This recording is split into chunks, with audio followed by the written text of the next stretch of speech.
Good afternoon, everybody, and welcome back to the show. As you can tell, we have two very special guests for us today. You may know them best as Linda and Shelley from the original 1981 Evil Dead. We are joined by Theresa Tilly and Betsy Baker. How are you both today? Great to be here. Thank you. Yes, super excited to be here. Thank you, Sam. Looking forward to this. It is such a pleasure to have you both on the show. Of course, we have to talk about Evil Dead. It has become one of the most cult classics in horror, period. Um, but with both of you, if it's okay, I would like to start with how you both kind of first started in acting. Go ahead, Betsy. Um, Listen, I was intrigued with acting and being on stage since I was literally 5 or 6 years old. And I took dance lessons and piano lessons and tap dance and ballet, and that's what you did, in a small town. And by the way, Teresa and I are so old, but we didn't have girls' sports back then, so that's why you took piano and dance. And I just thought it was so fun to be up there and have a recital. And I then studying in high school and college, and then started out soon after college in the Detroit area, where actually we both met, Sam and Bruce and Rob, and then ended up doing Evil Dead. Before Evil Dead, we didn't know each other too very well. We'd run into each other at various auditions, but had done both some theater and a lot of industrial films and commercials and voiceovers. But yeah, that's how I started. Similarly, I was very intrigued as a young person. I had this amazing bedroom that was up in the attic, and the closet was like the size of the bedroom. And my mom, we didn't have like doors, so we hung just curtains on the closet, and it became a stage, and we'd hide behind the clothes and then come out. And every pajama party we had was like, it was like The Voice up in our attic. It was a lot of fun. And I just couldn't grow up. I just kept living it all my life. And eventually I got to be an Evil Dad. I mean, I had done theater and commercials and a lot of stand-up comedy and things like that. But yeah, so it just continues. I still have to pinch myself and say, you really should get a job. You're not really working, are you? But it's a dream kind of life to be an actor. That's awesome. I when I get to speak to people, a lot of people, it kind of blows my mind really that how many of them are very intrigued with theatre work. I mean, screen acting is super tough, but for me, as somebody that's not in acting at all, I just can't picture anything more terrifying than going out on the stage in front of people night after night. I honestly have no idea how people manage to do that. Well, you have to have a really good imagination and build that muscle to keep, to not let anything distract you. I have some Absolutely. very close friends who have done more theater than TV or film, and I bow down to them, to be in such discipline, basically usually 6 nights a week, 8 shows a week, on stage and off stage, because for stage and live theater especially, you have to be really disciplined, both when you're doing a show and when you're not doing a show. But just to remember everything and stay focused and all that is just it's mind-boggling to me. Like Exactly. Olympian. Exactly.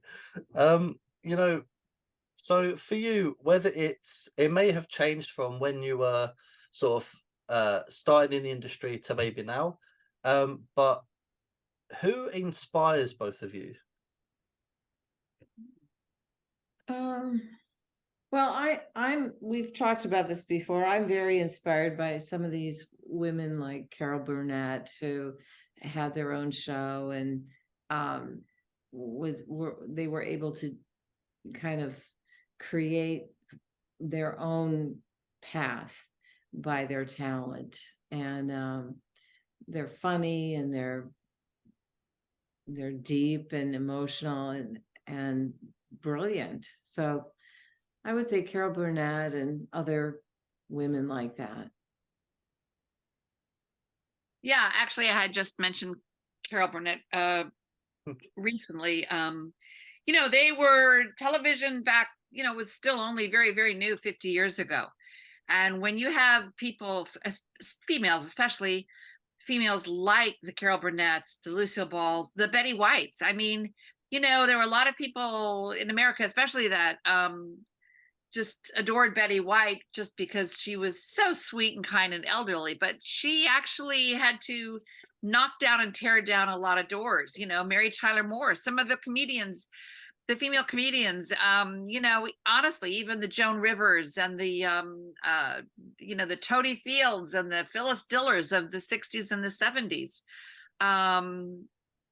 they really had to work hard to be female, to be female and to be in the entertainment business. Yeah, absolutely. Like you said, you've mentioned some incredible names there, and they're people that, you know, you can only imagine the things that they had to go through to kind of to be able to pave the way for thousands and millions of people that have now kind of in the industry today. So there's some amazing options. Yeah. Mm. So naturally, of course, we have to talk about the Evil Dead. You know, this has become, I definitely would say in more recent years now, this has become one of the most iconic movies, I would probably say across the horror genre. Do you guys remember how sort of your audition processes were back when you were kind of casted for the roles? Sadly, we do. We remember very well.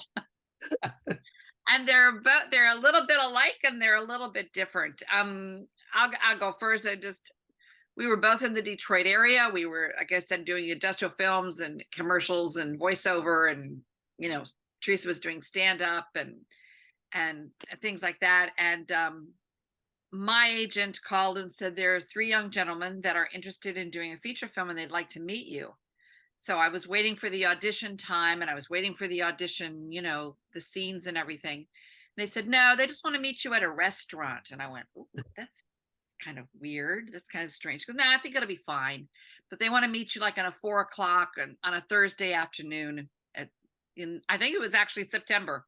And I was still very leery. I didn't know if these guys would end up putting me in a trunk of their car. You know, this just didn't happen. So the funny thing is I was dating a guy and he drove me to the restaurant. I said, stay here in the car. If I don't come out in 30 or 40 minutes, come look for me, but I think I'll be okay. I mean, I'm in a public place. And I walked into this restaurant and here were these 3 kids. They were like, I'm older than all of them. I think actually Rob Tappert and I are the same age, but Sam is younger than I am. Bruce is younger than I am. And they were just joking around like 3 kids meeting for, you know, Pepsi Colas on a Thursday afternoon. And they asked me if I'd be interested in reading a couple of scenes for this movie. And if so, could you come over? Sam Raimi said, could you come over to my house on Saturday? And I said, sure. And I did, but it wasn't really his house. He was still living with his parents. And so we met in the basement. You know, I knocked on the back door and his mother said, oh yeah, the boys are downstairs.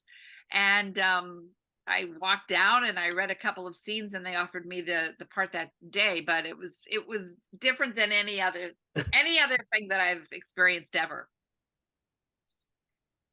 Yes, I would have to echo similar that happened. I didn't have the preliminary meeting at Pasquale's with the Pepsi Colas and the straw blowing across the table. But somehow it's all a blur. I was called by my agent and I ended up at Sam Raimi's mom's basement. I don't remember Sam Raimi's mom bringing me downstairs. I just remember going down there and Scotty was there and the 2 of us were sitting in a folding chair and Sam just wanted to see me scream. And he had me read a few lines. And then the screaming thing was funny because he kept saying, scream and then move your head forward. Scream and then move your head forward. And I had to do that several times. And I think it was for that one scene that he had in his mind in the car, where the camera's in front of the car and, you know, they're going forward. And I too was offered the part the same day. And yes, the rest is history. Rest is history. I just love the idea that, do you think, did Sam's parents know the plan of what this movie was going to be? Well, Oh. you know, there was a preliminary trailer that was made, and in which Ellen played the role of Bruce. I don't know if you've seen Within the Woods or heard of it, Yeah. but so they knew, you know, that was the direction. Now, whether they knew all the details, I don't know. It's hard to say. I think they also knew a lot because, as it turned out, one of the true stories, the film lore of the movie, is that a lot of Sam's and Bruce's and Rob's early investors, or only investors, were friends of Sam's parents and Bruce's parents. So I don't know how they said, we're going to be playing bridge or playing euchre on a Thursday night. Do you mind if Sam proposes something to all of you? But I know that Sam and Bruce and Rob relied on a lot of their parents' friends' investment. You know, whether, who knows whether it was $25 or $2,500. The one thing I do know is that there are a few doctors and dentists still alive in the Detroit area that have done very well by investing in Sam Raimi's Evil Dead. I do know that. To add to that, many of the days that we were shooting, Sam's other siblings came down and worked on the set. Ted Raimi was, I think he was 12 years old when he came down, and, you know, he was what they call a shemp, and played different parts because there was so much makeup you couldn't tell who was playing what. So I would imagine his parents knew something about it because they sent their little baby 12-year-old Teddy. Oh, God bless him. 12 years old. That must have probably thrown really into the deep end. Right. Oh, I think he loved it. He absolutely loved it. But Teresa's right, to send a 12-year-old down to Tennessee with your older brother, you know, and no adult supervision was, well, that's not true. There was Ivan came down. He was the old Ivan is Sam's older brother. So maybe his parents thought, well, if Ivan's down there, I guess we can see Teddy. I don't know. But it was a family affair, believe me. As long as the older brother's there, then the younger one's always looked after. That's the way I think parents see it. So. You briefly mentioned the makeup.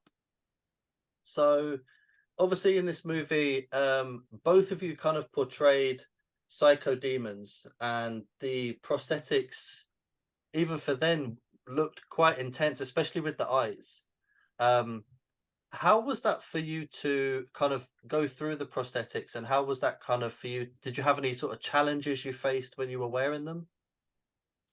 Well, I'll start with it because Betsy ended up not wearing it, but I hated it. It was difficult to have it made in the first place, and then they kept reapplying it, and every time they would reapply the mask, they would add some other element to it that really, there was a lot of lacking of continuity in the way I saw it. I also felt like it was so limiting in movement. You know, I did not like the fact that I couldn't move my face. You know, I was really glued. This thing was glued on my face. And then add to that, when we wore the eyes, we couldn't see. So they were completely opaque. So not to mention the, you know, fear of losing an eyeball, because they didn't really follow the protocol that was recommended for inserting these contacts. So that was my least favorite part of the whole thing, is putting that mask on, and then every time took it off and put it back on, it looked different. I couldn't even relate to it. So that's my experience. Yeah, we both had Tom Sullivan, the great effects artist, and our makeup artist / all-in-one, who really did a yeoman's job of makeup and special effects. We met in Sam's basement again, both of us, and had plaster masks, which, for those of you who don't know, the plaster of Paris is applied to literally your face or wherever they're making a mask of or a mold of yourself. And then we had straws in our nose, but everything else is plastered. And then we would give a thumbs up or a thumbs down because we couldn't talk. It also gets very, very hot very quickly, and that's the plaster's setting. So when it started to get hot, you just made some, I don't even remember the signal, but we wanted it taken off. And so that's how we made the molds. And we had Linda's mask on 3 or 4 times. There's an interesting scene when Ash is pulling Linda out of the cabin, and there's a quick cut, and Linda has the mask on her face, but the rest of the movie, in which Linda gets demonized, she doesn't. Because I went to Sam, I said, I can't stand it. Just was very claustrophobic, and it just made me very itchy. And I said, Sam, maybe we could do something that's a little different than Theresa or Ellen. In what way, Betsy? What do you think? And I said, well, what if we made the Linda character, who is this sweet, over the top, sugary sweet girlfriend of Ash, what if we made her into like a porcelain, almost like a doll, like a scary chatty Cathy or a doll? And I said a few lines to him in a little girl's voice, and I did the laugh, and I said we could do cheeks and we could draw in the eyelashes every single night. And he said, yeah, let's try that. So you see a lot of Linda without any sort of mask on, because I won him over. But yeah, they were really uncomfortable. The lens were hard plastic. They were not the soft lenses that you and I might wear today. They were hard plastic. We were fitted them professionally, and actually the optometrist came down to the set to make sure that we were wearing correctly and they were following protocol. But as soon as they flew him back from Tennessee to Detroit, we didn't follow protocol, or Sam and Bruce and Rob didn't follow protocol. And it's like, trying to get a permit for a house, and you say, oh yes, that electric socket works just great. And then they go, okay.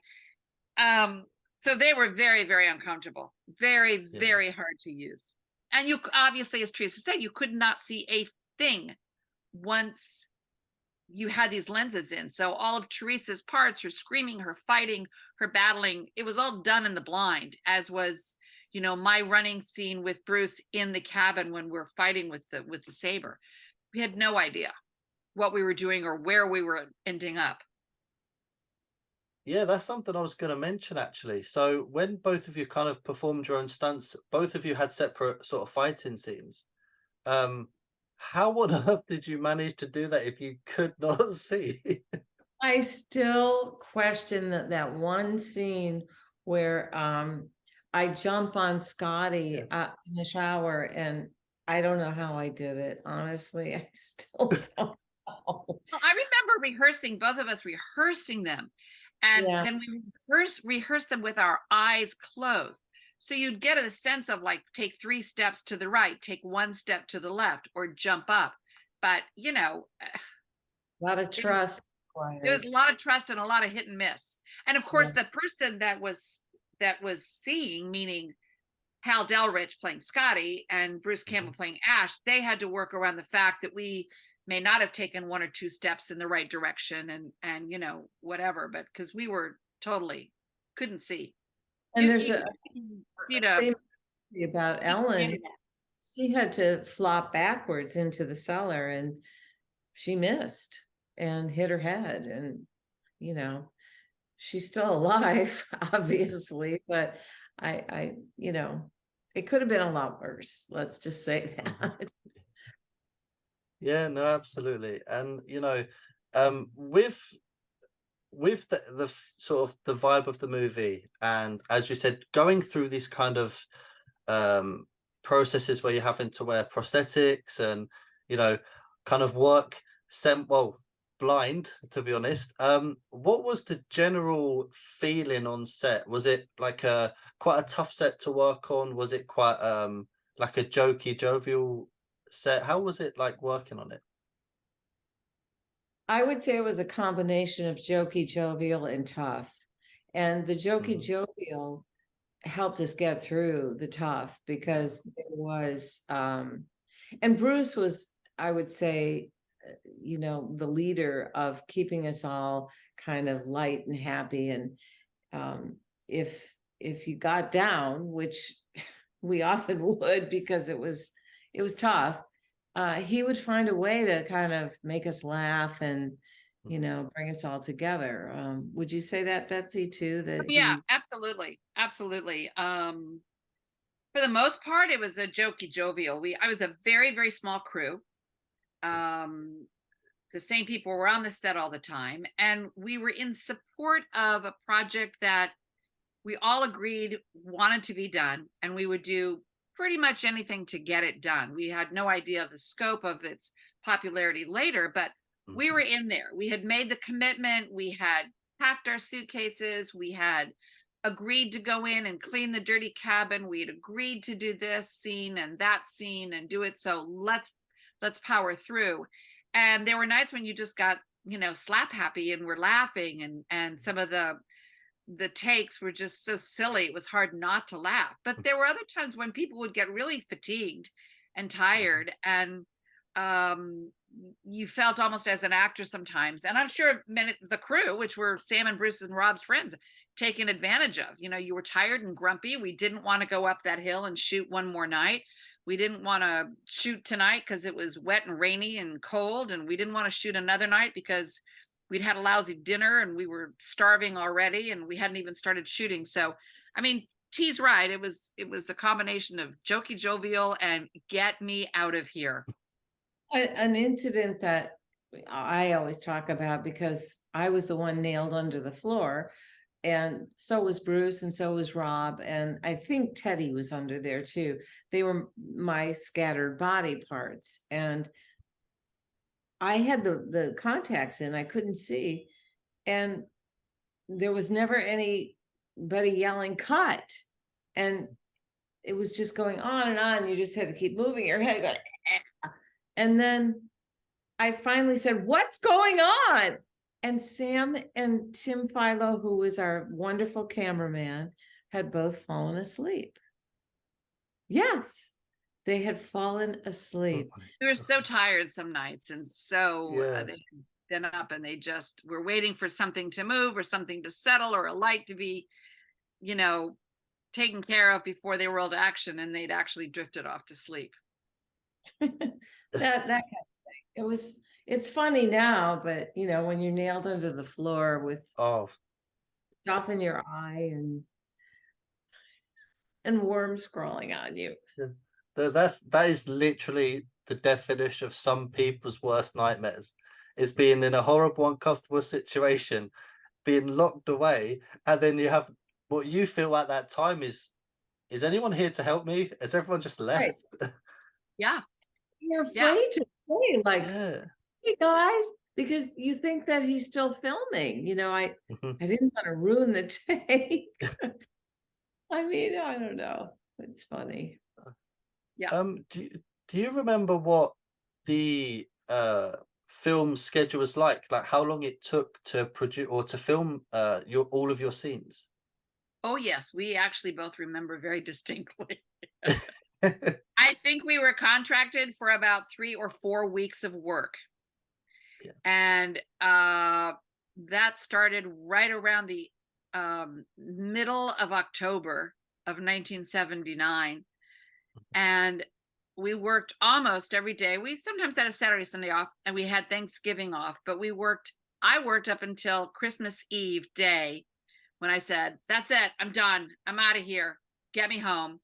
Theresa worked much longer than that. And then I came back to a different location where we did some pickups, and I think Theresa did too, in the spring. So that was one part of the contract where they had to come to us and say, "Look, we're just not done. Can we keep you another week?" And by that time, they sort of had you trapped. We had no cars. We came Mhm. down in a van. At the time, you just couldn't say, I'm out of here. I'm going to go to an airport and take off and go home. You can make this movie without me. I mean, we were not prima donnas. Honest to gosh, we weren't. And we'd said, okay, we'll stay here for another few more days. Well, then it would rain, or then they would, run out of film, or they didn't have a prop that was done. Ooh, girls, can you stay 4 or 5 more days?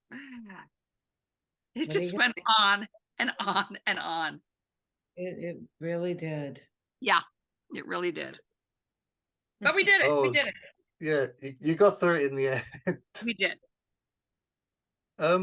So I know it was obviously crazy early into everyone's sort of careers, but what was it like working with both Bruce Campbell and obviously Sam Raimi, who's gone on to become one of the most iconic and probably most sought after directors in the modern history? Well, you know, he was always very humble, a very humble person, Sam. Sam. And Bruce, on the other hand, was not humble, but Bruce had his, good characteristics too. But Sam, the chemistry among the three of them was actually infectious. I mean, Mhm. their relationship kind of just it built out to all of us. And Ellen also had a relationship with them. She went to high school with Sam and Bruce. So they had a very tight, like they knew each other's thoughts, and and there's something really contagious about that. And we all kind of felt very much like friends and a family, even though we were pissed that we had to clean cow shit up when we got there. I mean, you know how you fantasize about being in a movie, you're going to be a famous actress, and then you end up spending time just, moving this uh, piece of turd from there to, I mean, it was literally a cabin that had been just vacated for years. So there were animal droppings, and there was no real construction, and we had to clean it up and make it into something. And that was the beginning. And we just found a lot of fun in being with them, because they had their own sense of fun among themselves. Dedication that not only they had, but also yourselves had, because if it wasn't for you and both of you, the movie would have really struggled as well. Thank you. We should remind Sam and Rob about that. It's true. We were, as a group, it was a real collaboration. And that's Yeah. why when we get together, which we just recently did at a convention in Detroit called Motor City Nightmares, it is like a high school reunion when we Mhm. get to, because we went through, all the struggles of just like you would in high school. And we survived. We graduated. We made a movie. Yeah. Yeah. I know Bruce and Rob and Sam they still collaborate together to this day. Yeah. And that's saying a lot. They Yeah. are a good team. They do their individual projects, and but I think I could be wrong. I'm fairly good guess, though, that they still have a lot of respect for each other and their work and their talents. And at the time, when you're 20, 21 years old, you've got three friends, one who's the actor, one who's the director, and one who's the producer and makes major decisions, however big or little they were. It worked perfect for them back Mm. then, and still in many ways does today. Yeah. I mean, I could be wrong, but I'm pretty sure that all three have just worked on the newest Evil Dead movie that just came out this year as well. So I believe it's still kind of, yeah, I believe they still work together. But I know Yep. definitely Bruce and Sam were definitely there. Yeah, absolutely. Um, Absolutely. yeah. So what was we talk a lot about, obviously there was a lot of struggles and there was a lot of extensions, we'll say. But I'm really curious to find for either of you, what was your fondest memory whilst being on set? You're assuming we have one. I am assuming, I have to be honest. You know, I'll go first and then I'll stop for the fondest movie, I think, actually. Well, actually, the three of us became friends. Teresa and Ellen and Betsy did not know each other. There were only 5 actors. So, along with a small crew, that was it. And a lot of nights when Teresa was shooting, Betsy and Ellen were not shooting, and vice versa. But we would more often than not go to the set, though we didn't have to be there, but we would go often to the set to support that other actor or actress, because it wasn't. We did a lot of our own stunts. It was physically difficult Mhm. and cold and miserable. And many times when one of us or two of us was off for a night, um, quite frankly, there was nothing else to do. But we would also go to the set to be supportive of that actor or actress. So one of the fondest things is that quite literally, Teresa and I are still very, very good friends. And I'm not, and Ellen just lives far away, so we don't see or talk to her that much. And there were times when we did take off. We'd had a couple nights off, and we'd all go out to a restaurant, or we'd all go out for beers or whatever and play. I think the game back then was like Pac-Man. That was like the one video game, or the one, pinball machine or whatever at these small restaurants and bars. And there were not a lot of places to go out, but those were some fond memories. And I think there's also a fond memory of when you do something and you do a scene and you do take 1, take 2, and you're there all witnessing a phenomenal take 3. That was it. When something really works, that's really nice.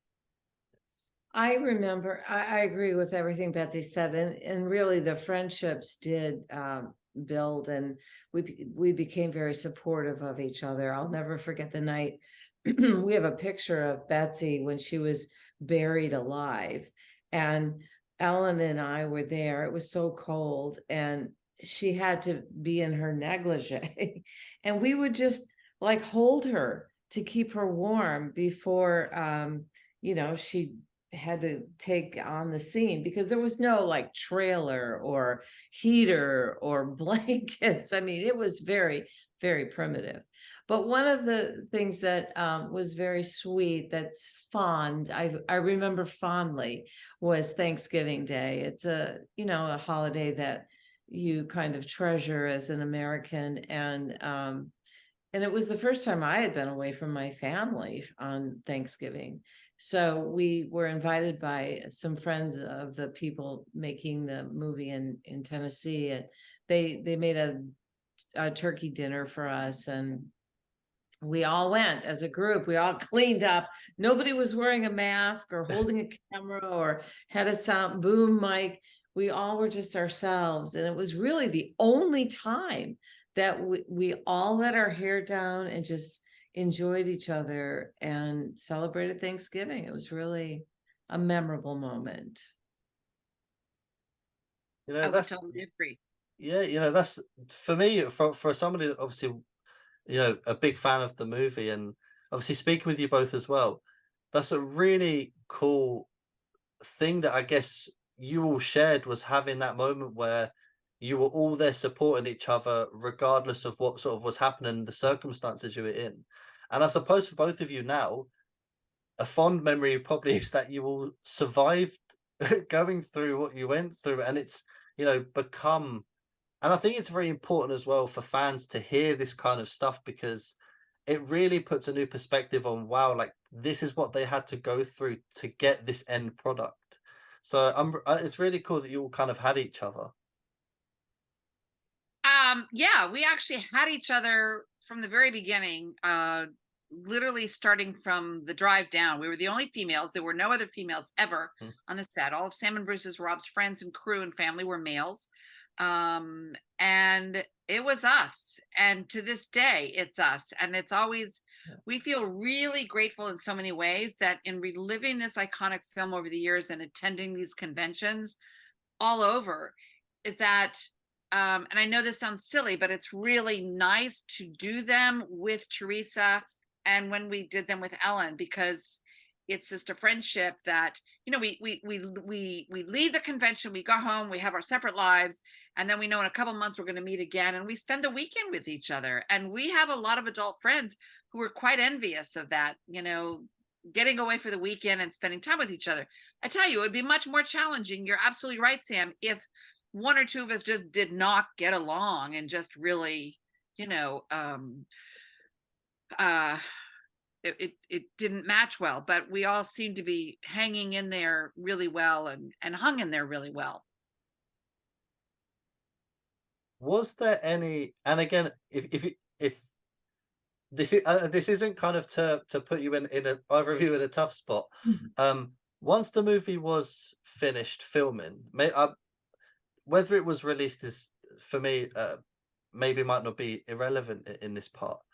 Was there any part of you that once you finished filming, you had any kind of maybe not resentment towards the movie, but you really were like, okay, that chapter's now done for me. I've closed that door. Now I'm just looking for the next thing. Or was there any part of you that was like, you know, I'm really proud of this movie, and you know, you were there to help showcase for the opening days and things like that. Well, excuse me. We didn't really see it, and I know Betsy wasn't at the premiere. There was a small premiere in Detroit, in the Detroit area. And that was the first time I had seen anything of the movie, and that was 2 years later. So I would say I wasn't proud necessarily. I was shocked at the reaction that the audience had, where they were standing up and talking to the screen and saying, "Don't go out there, go back." I had never seen anything like that. And I, you know, when it was all put together, there were scenes in there that I really had not expected. So in some ways, because I was there for most of the shoot and I had never seen some of those scenes. So I was surprised and a little bit put off, to the point Yeah. where I didn't promote this movie on my resume, never told anyone about it until 20 years later, when it had become sort of iconic. And but it was forbidden. You couldn't go see it at the movie theaters. So Yeah, it just you sort of forgot about it. You went home and you, hmm as many actors, you just hoped you got hired for something else again, you know. yeah, And there was no social media whatsoever. There was no Facebook, there was no computer, there were not even cell phones when we made this movie. So it's not like we could go out and do a lot of social media about something that we had worked on that you might now. Uh yeah, so we just kind of, we didn't forget about it, but we always were wondering, oh, I wonder if they're done with that. Oh, I wonder if they're still editing it. Oh, I wonder what happened to Sam and Bruce and yeah. Rob, because we didn't hear from them for, you know, what do you think, T, a couple of years? well, you Well, heard no, from I mean, you heard from them. We heard from them for the premiere, which was in 82 or 83, but other than that, you know, we never even got a mail in the US, in the US mail that says, hey, things are coming along really well, you know, we're nearly done editing. It just kind of like poofed, went away, you know. and to be honest, it was a little it was like we had left all of our best friends and gone home, and they were still working on the movie, but we weren't like kept in the loop. So I would sometimes call, like, I think there was a home phone. I don't know if I've ever told you this, Betsy, but I was just so like, you know, it's like that thing where you love the person that treats you the worst. And that's how it was, because we were, you know, it was a terrible horrible kind of experience, in the sense that we were doing things that we probably shouldn't have, with danger and makeup and all that stuff, and blind. But still, I missed everybody so much that I would sometimes try to call and see, well, what's going on, guys? How's it coming? Are you finished? And half the time no one answered the phone, and then once in a while someone would, and they'd say, yeah, it's going really great, or I don't know. It was I missed it. It was heartbreaking when I left, in a way, even though I wanted to be gone. Yeah. And you know, I know maybe the movie, as you said, it was a lot of struggle during the production and things like that. But I suppose now, sitting back, as we are today, and as you both are today, to know that this movie is now kind of vaulted as one of the most iconic movies, and both of you are kind of part of a huge major part of horror history, and there are thousands and hundreds of thousands of fans that, you know, love this movie and love the work that you both done. How do you kind of feel now about this, about the movie being so iconic? Well, I think actually over the years, and especially doing conventions and meeting the fans Yeah. and hearing their stories, and their stories are part of the if this is a word, iconicism of this movie. And this is where we learned that people would watch it 50, 60, 70 times. They would introduce their parents to it. They would go to college and they would introduce their new friends in the dormitories to it.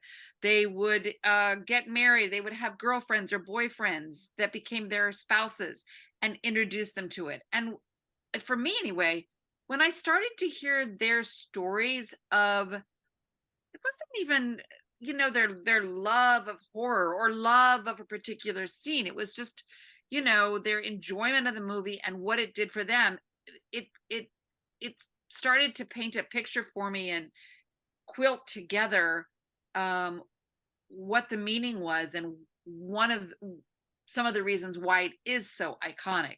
There are many reasons why it was iconic. It was done with a low budget. It was done with stupid, silly special effects. It was done with no CGI and no theatrical effects, you know, in a studio. It was done on a very low budget with fairly inexperienced actors, you know. It was done with a very, very young director, and that adds all to the tale of it. But to me, one of the things that's been most great about these conventions is hearing the stories and meeting the fans. Yeah. I would agree. Awesome. And I hope you both know, by the hundreds and thousands of fans that I love this movie and love your work, this movie would not be the same without both of your roles in there. And you know, for both of you to both play Shelley and Linda, there couldn't have been anybody else that could have played those roles. So your work Oh, and everything you went through it means a lot to a lot of fans, and we want to thank you for all the work you did for that movie. thank you, Sam. Very sweet. I want to thank both of you so much for taking the time out your day to join with us, and it's been such a pleasure to have you both on the show. We're very Thanks for grateful. having us. This has been a lot of fun, and I've learned more. Every time we do one of these, I learn more, a little bit about more Theresa every time. So it's been helpful for me as well. Same.